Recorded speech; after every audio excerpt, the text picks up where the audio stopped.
सभी दर्शकों को नमस्कार। आप देख रहे हैं केबी न्यूज। राकेश कुमार वर्मा के साथ। वीडियो अच्छा लगे तो लाइक व शेयर करें। केतड़ी नगर में मनाई गई डॉक्टर भीमराव अंबेडकर की जयंती। अंबेडकर पार्क में हुआ कार्यक्रम आयोजित। कार्यक्रम के मुख्य अतिथि विधायक इंजीनियर धर्मपाल गुर्जर रहे। अध्यक्षता केसीसी के कार्यपालक निदेशक जीडी गुप्ता ने की। अतिथियों व उपस्थित लोगों ने अंबेडकर की प्रतिमा पर पुष्प अर्पित कर श्रद्धांजलि दी। अंबेडकर ने पिछड़े समाज की तरक्की के लिए संविधान में बनाए नियम। केतड़ी नगर के अंबेडकर पार्क में केसीसी प्रोजेक्ट के तत्वाधान में रविवार को डॉक्टर भीमराव अंबेडकर की जयंती बड़ी धूमधाम से मनाई गई। समारोह की अध्यक्षता केसीसी कार्यपालक निदेशक जीडी गुप्ता ने की। मुख्य अतिथि स्थानीय विधायक इंजीनियर धर्मपाल गुर्जर थे। अतिथियों ने डॉक्टर भीमराव अंबेडकर की आदमकद प्रतिमा पर पुष्प अर्पित कर कार्यक्रम का शुभारंभ किया। इस अवसर पर इंजीनियर धर्मपाल गुर्जर ने संबोधित करते हुए कहा कि भीमराव अंबेडकर एक महान व्यक्तित्व के धनी थे। उन्होंने समाज को एक नई दिशा दी। हम उनके दिए गए मार्गदर्शन को अपने जीवन में ग्रहण करें। जीडी गुप्ता ने संबोधित करते हुए कहा कि बाबा साहब ने समाज को संगठित व एकजुटता पर जोर दिया। उन्होंने कहा समाज व देश शिक्षित होगा तो देश का विकास अपने आप होगा। बुरा मत मानना, हम आदर्श मानते हैं बाबा साहब को, जिन्होंने इतने वर्ष पहले इतने विवेकपूर्ण संविधान लिखा, जिस संविधान पे दुनिया का सबसे बड़ा लोकतंत्र आज भी जिंदा है तो वो बाबा साहब अम्बेडकर की वजह से है। उन्होंने संविधान लिखा। और बहुत खुशी की बात यह है कि आज 134 वर्ष बाद हम उनको याद करते हैं। किस परिस्थितियों में वो पढ़े, किस परिस्थितियों में बढ़े, और उस वक्त जब ये छुआछूत चरम सीमा पे थी उससे कोई बचा हुआ नहीं था।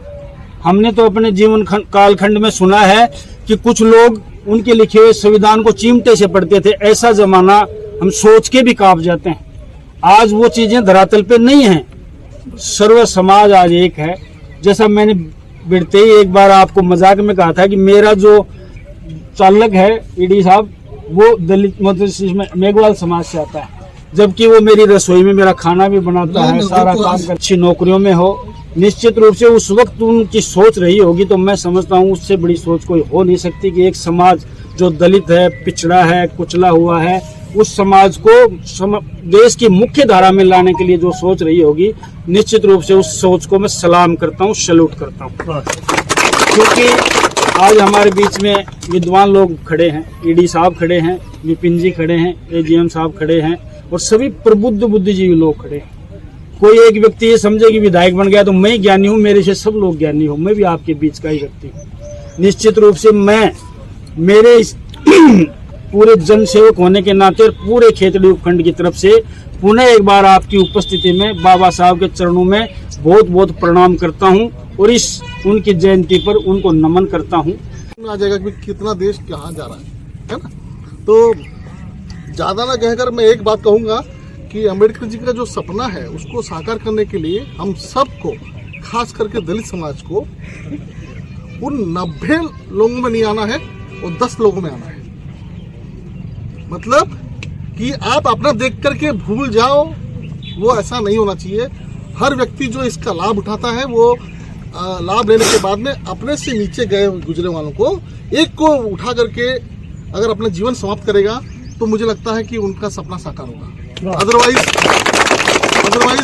जैसे आज दुख के साथ कहा कि 90 लोग वहां रह गए, आप लोग सब 90 लोग में आते हैं। जब तक आप लोग खुद ये नहीं कहेंगे या आपका दिल नहीं कहेगा, हमको किसी और को कहने की जरूरत नहीं है, खुद दिल उसका आपका कहना चाहिए कि हाँ, मैंने भीमराव अम्बेडकर के कदमों पर चलते हुए, उनके मार्गदर्शन के दिखाए रास्ते पर चलते हुए मैंने एक व्यक्ति के जीवन में ऐसा परिवर्तन लाया जो कि उसका पूरा परिवार उठ गया उसमें।